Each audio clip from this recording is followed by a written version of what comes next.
बैठकीमध्ये साधारणपणे कोणकोणत्या विषयावरती चर्चा झाली? संघटनात्मक मुद्दे होते आणि एकंदरीत मिटिंगचा सगळा आढावा आणि कामकाजासंदर्भात ऑर्गनायझेशन जनरल सेक्रेटरी हे माध्यमांशी बोलणार आहे. मात्र संघटनात्मक काम आणि येणाऱ्या काळातील रूपरेषा या अनुषंगानं 3 तासपर्यंत आजची मिटिंग संपन्न झाली. सर, तुमच्यावरती खूप आरोप आहेत महाराष्ट्र राज्यात. काही लोकांनी तक्रार केली असं म्हणतात. तक्रार केलेत की तुमचं कामकाज जो आहे तो व्यवस्थित नाहीये आणि नॉट प्रो काँग्रेस आहे. आणि रमेश चेन्नीतलांनी आता ते नाकारले. मग तुमच्याबद्दल असं कोण देतं तुम्ही माहिती? सांगा सर, तुमच्या विरोधात जो आहे तक्रार झाली आहे. नाही, मला या संदर्भात कुठल्याही प्रकारची कल्पना नाही किंवा माझ्या कानावरही कुठली तक्रार नाही. आणि इतपर काही कोणाचं म्हणणं असेल तर ते जरूर ऐकून घेतलं गेलं पाहिजे.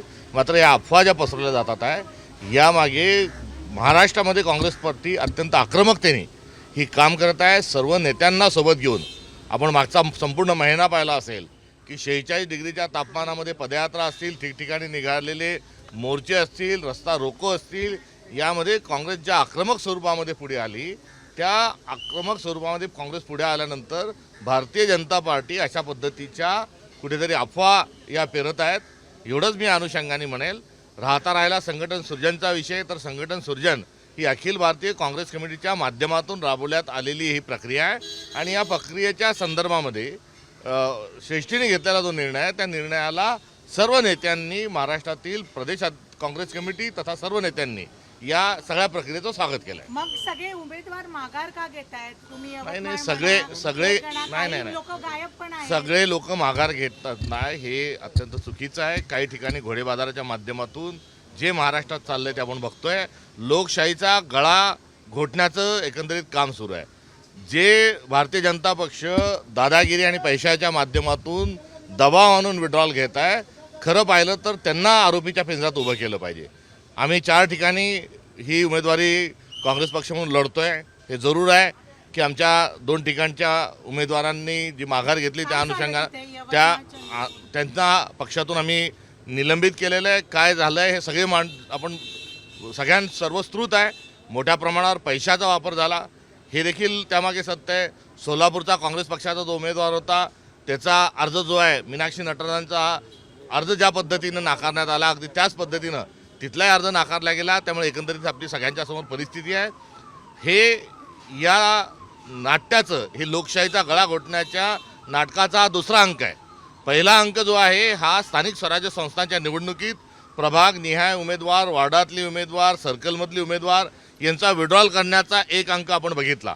पैसा फेक तमाशा देख या अनुषंगाने स्थानिक स्वराज्य संस्थांच्या निवडणुका झाल्या आणि त्या निवडणुकीतून घोडे बाजारातून मतदारांना पैसा देऊन धाक दपट दमट करून दमदाटी करून जे नगरसेवक आणि जे सदस्य निवडून आले त्यातून आताही तेच मतदार असणारी दुसरी निवडणूक आहे. सगळ्या गोष्टीवरती बैठकीत चर्चा झाली का? महाराष्ट्राच्या किंवा नीट असो, या महागाई, बेरोजगारी, एकंदरीत सर्व मुद्द्यांच्या अनुषंगानं राष्ट्रीय जी झालेली बैठक आहे या संदर्भामध्ये अखिल भारतीय काँग्रेस कमिटी यावर जे आहे अधिकृत स्वरूपामध्ये सांगेल. या संदर्भामध्ये मी बोलणं उचित होणार. विदर्भ हा काँग्रेसचा बालेकिल्ला मानला जातो. विदर्भ हा काँग्रेसचा बालेकिल्ला मानला जातो. पण तिथे स्थानिक नागपूरचे उमेदवार असेल त्यांनी अजून काँग्रेस नगरसेवकाची भेट घेतली नाहीये. तुमचा जो एक उमेदवार आहे तो हॉस्पिटलमध्ये दाखल झालाय, हे काय आहे? अमरावतीचा 5 दिवस गायब होता, रुग्णालयात ऍडमिट होता. हे सगळं जे आपण बघतोय, ऐकतोय, या मागचं जे कारण आहे पैशाचा प्रचंड मोठा वापर, घोडेबाजार चाललं, दबाव आणलं. फ्री अँड फेअर इलेक्शन झाले पाहिजे म्हणून निवडणूक आयोगाने सरकारी काही करत नाही. तर राजकारणामध्ये मतांची भिन्नता असते, वेगवेगळे पक्ष असतात आणि आपण आपापल्या पक्षाचा प्रचार करायचा आणि मतदान घ्यायचं, ही एकंदरीत पद्धत जी आहे ही गुंडाळून ठेवल्या जात आहे. जर भारतीय जनता पक्ष स्वतःला एवढी स्ट्रॉंग म्हणती आहे तर हा उमेदवारांचा खरीद फरोशचा जो धंदा लावला आहे हा काय, याचा अर्थ भारतीय जनता पक्षाच्या पायाखालची जमीन कुठेतरी ही घसरत चाललेली आहे. आमचे नागपूरचे उमेदवार असतील ते सगळ्यांच्या संपर्कात आहे. अफवा पेरण्याचं काम सुरू आहे. अतुल लोंढे जे आहेत हे पक्षाचा कार्यकर्ता म्हणून तिथे वैचारिक भूमिका म्हणून मैदानात उतरलेले आहेत. तिथले आकडा संख्याही आमच्या बाजूने नाही, मात्र तरी देखील पक्षाचा एक सच्चा कार्यकर्ता म्हणून ते निवडणूक लढत आहेत. ते सगळ्यांना भेटत आहे. सर्वांच्या सहमतीने उमेदवारी तिथे झालेली आहे. अशा अफवा पसरवून कुठेतरी विपक्षाला बदनाम करण्याचं कारस्थान भारतीय जनता पक्ष रचत आहे. भाजपवर आरोप करतायत, पण तुम्ही यशोमती ठाकूर म्हणा किंवा बाकीचे नेते म्हणा, नाना पटोले, विजय वडेट्टीवार हे सगळे बोलतात की कोणतरी आहे जे पैसे घेऊन बसले आणि म्हणून हे सगळं नाही पैसे घेऊन बसलेलंच आहे आणि मुख्यमंत्री दस्तरखुद भारतीय जनता पक्षाचे सर्वेसर्वा झालेले आहेत आणि त्यांनी हा काळा जो पैशाचा वापर करून हा घोडेबाजार लावलेला आहे सर्वश्रुत आहे. सर एक प्रश्न असा आहे की संजय राऊत असं म्हणाले याला जोडून एक प्रश्न असा आहे, तुम्ही काही झालं की भाजपवरती आरोप करताय. एक मिनिट, पण तुमचं होतंय का? तुम्ही म्हणताय की आमच्या उमेदवाराला धाक दाखवला गेला, दपटशाही दाखवली, पण सपकाळ साहेब जर तुमचाच उमेदवार इतका स्ट्रॉंग नसेल तर मग तुम्हाला तुमच्या लक्षात नाही आलं? निश्चित आहे की निश्चित या ठिकाणी 2 ठिकाणी आम्ही उमेदवारी देत असताना कुठेतरी गाफील राहिलो. एक आमचा जो यवतमाळचा उमेदवार होता तो तर निवडून येईल अशा स्वरूपाची आमची अपेक्षा होती. ते मागच्या आकडे तिथे आमच्याजवळ नव्हते. मात्र जो दुसरा महायुतीचा उमेदवार होता हा अत्यंत निष्क्रिय, जो DPTCच्या मिटिंगला येत नाही आणि त्यांचं कर्तृत्व जर आपण बघितलं तर अत्यंत हास्यास्पद आहे. अशा उमेदवाराच्या विरोधात आमचा विधान सभेमध्ये आमचे उमेदवार राहिलेले आणि थोड्या मतांनी पडलेल्या माणसाला आम्ही उमेदवारी दिली आणि त्या माणसाला उमेदवारी दिल्यानंतर त्यांनी विड्रॉल घेणे आणि ताबडतोब लगोलग एकनाथ शिंदे यांच्या शिवसेनेत जाणे, खरं तर हा जो एकंदरीत प्रकार आहे हा आपल्या सगळ्यांच्या समोर आहे. वर्ध्यामध्ये तुल्यबळ अशा स्वरूपाची, वर्धा, चंद्रपूर आणि गडचिरोलीमध्ये तुल्यबळ अशा स्वरूपाची लढत झाली असती.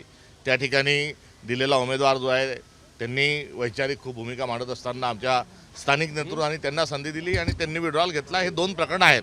मात्र याच्या व्यतिरिक्त आमचा आरोप करताय वर्धेवाले तुमच्या आरोप करताय. सगळे सर नाही, आणि अकाउंटेबिलिटी अकाउंटेबिलिटी जी आहे ती अर्थात पक्षाची राहणारच आहे.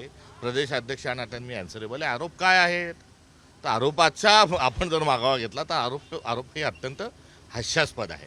त्यामुळे स्थानिक नेतृत्वाने आमच्या सांगितलेले उमेदवार निवडलेले आहेत. निवडणुकीमधून प्रदेश काँग्रेस कमिटीवरून अथवा अखिल भारतीय काँग्रेस कमिटीकडून या संदर्भात कुठेही आम्ही उमेदवार हे लादलेले नाहीत किंवा दिलेले नाही. आमचं स्थानिक जे जिल्ह्यातलं ते नेतृत्व आहे, एक वरिष्ठ नेते त्या ठिकाणी आमचे निरीक्षक होते आणि सर्वसंमतीने आम्ही उमेदवार तिथे दिलेले होते. देशामध्ये एक परिस्थिती आहे, एक तर निवडणूक उमेदवार उभा राहिला, आता वर्ध्याचे उमेदवार मी कुठे सगळे निवडून आले त्यांना तू थर्डनी फोडलं जातं. ती देशभरामध्ये लोकशाही जी आहे ती गुंडाळून टाकण्याचा प्रयत्न सुरू आहे. आपण महाराष्ट्रामध्ये 2 राजकीय पक्ष कसे फोडले ते आपल्या पुढे आहेत. बंगालमध्ये काय चाललंय ते आपल्या पुढे आहेत. त्यामुळे एकंदरीत भारतीय जनता पक्ष हा स्वतःचा पक्ष वाढवण्यापेक्षा दुसऱ्याचे पक्ष फोडण्याकडे आणि दुसऱ्याचे उमेदवार पळवण्यामध्ये हे त्यांचं लक्ष आढळून येतं. सर संजय राऊत असं म्हणाले की काँग्रेसच्या समविचारी पक्षांनी काँग्रेसच्या ते त्यांचं मत आहे. ते त्यांचं मत आहे. हो त्यांचं ते मत आहे आणि त्यांनी ते व्यक्त केलं आहे. तुमचं पुढचं काय हे असेल ज्या प्रकाराने कॅन्डिडेट सगळे विड्रॉ करतात? नाही, सगळे वेगळे विड्रॉल करत नाही. पण 4-5 आम्ही जे आमच्या हे बघा, एका आमचा उमेदवार होता त्याचा उमेदवारी अर्ज हा सूचकाच्या अनुषंगानं हा चुकीच्या पद्धतीनं रद्द करण्यात आला आणि 2 जणांनी विड्रॉल घेतलं. ज्यांनी विड्रॉल घेतला त्यांना मी पक्षाबाहेर काढलं आणि इतर आमचे जे उमेदवार आहेत हे ध्येय धोरणाकरता पक्षाकरता घोडेबाजार चालला असला तरी निवडणुकीच्या रिंगणात उभे टाकलेले आहेत. सर पण याच्यातून काँग्रेसकडून अपेक्षा आहे विरोधी पक्ष म्हणून आणि त्यावेळी काँग्रेसच्याही विश्वासार्हतेवर अशा उमेदवार काँग्रेसच्या विश्वासार्हतेचा प्रश्नच नाही. काँग्रेस अशा पद्धतीमध्ये एवढ्या मोठ्या प्रमाणात पैशाचा वापर होत असताना काँग्रेस ही उभी आहे आणि भारतीय जनता पक्षाच्या जागा अनोपोज सोडता कामा नये ही वैचारिक भूमिका घेऊन आम्ही मैदानात आहोत. कुठे दगाफटका झाला आहे हे खरं आहे आणि ज्यांनी दगाफटका केला त्यांच्यावर आम्ही कारवाई केली. तुमच्या विरोधामध्ये पुणे काँग्रेसचे माजी शहराध्यक्ष जे आहेत अरविंद शिंदे त्यांनी हायकमांडकडे एक मेल करून तक्रार केलेली आहे. आरोप तुमच्यावरती करतायत. तुमच्यावरती नेमकं हे कशामुळे होत आहे?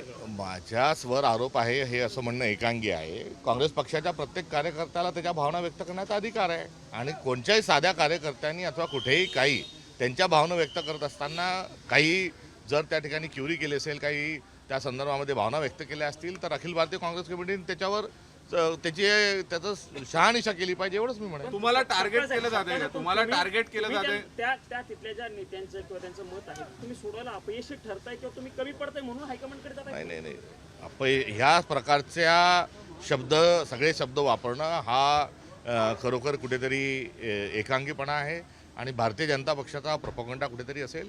मोठ्या पक्ष आहे त्या पक्षाच्या अनुषंगाने माझ्यावर कुठेही कोणीही पक्षातल्या माणसांनी आरोप केलेला नाही. कुठे आमदार आले त्यांनी तक्रार केल्या असंही देखील झालेलं नाही. तुम्हाला टार्गेट केलं जाते मुद्दा म्हणून? काँग्रेस पक्ष हा व्हायब्रंट झाला आहे. काँग्रेस पक्ष हा मागच्या पूर्ण मे महिन्यात हा रस्त्यावर होता. नवीन 7,000 नियुक्त्या काँग्रेस पक्षामध्ये झालेल्या आहेत आणि पक्ष जो आहे हा सर्वांच्या सोबत घेऊन, सगळ्या नेतृत्वाच्या सोबत घेऊन पुढे जात आहे. आणि या संदर्भामध्ये आता सर्वात मोठा विरोधी पक्ष हा काँग्रेस पुढे आल्यानंतर अशा प्रकारचं एक नेरेटिव्ह पसरवणं आणि अशा प्रकारचे प्लॅन्ट भारतीय जनता पक्ष जे आरोप करतोय याचाच अर्थ हा कुठेतरी काँग्रेस मजबूत होत चाललेली असा आहे. आणि या तक्रारी अशा स्वरूपात येत असताना कोण हर्षवर्धन सपकाळ भारतीय जनता पक्ष म्हणत होतं, आता त्यांना माझ्या नेतृत्वाच्या संदर्भात असा प्रश्न निर्माण करणं ही एका बाजूला माझं यश आहे. तुम्ही नाशिकमध्ये आंदोलन केल्यानंतर दिल्लीमध्ये अमित शहा यांच्या नेतृत्वामध्ये एक बैठक पार पडली होती. कांद्याचा प्रश्न सॉल्व्ह होईल असं आम्ही चांदवडला फार मोठं शेतकरी आंदोलन हे केलं झालेलं नाही पुढे. आणि त्या आंदोलनामध्ये 4 तास रस्ता रोखून ठेवला. नरेंद्र मोदी हे पनोती आहेत, ते दारिद्र्य त्याच्या आल्यापासून हे समोर नागरिक जात आहे, ते दलिंदर आहेत, हे सगळं बोलल्यानंतर आणि त्याला उचलून धरल्यामुळे महाराष्ट्र सरकारच्या पायाखालची वाळू सरकली आणि दुसऱ्या दिवशी अर्ध मंत्रिमंडळ हे दिल्लीला आलं. मात्र हात हलवत आलं आणि हात हलवत गेलं. एकंदरीत 4 रुपयाची 5 रुपयाची अत्यंत तुटपुंजी वाढ झालेली आहे. कोणताही प्रश्न हा सोडवलेला नाही. नरेंद्र मोदी हे पनोती आहेत आणि या पनोतीच्या अनुषंगानं आता सर्वांचा भ्रमनिरास झालेला आहे. सर, काल 12 वर्ष पूर्ती झाली, कसं पाहता तुम्ही मी नेहरूंचा काल रेकॉर्ड? काल त्याच्यावर सविस्तर प्रकार थँक्यू.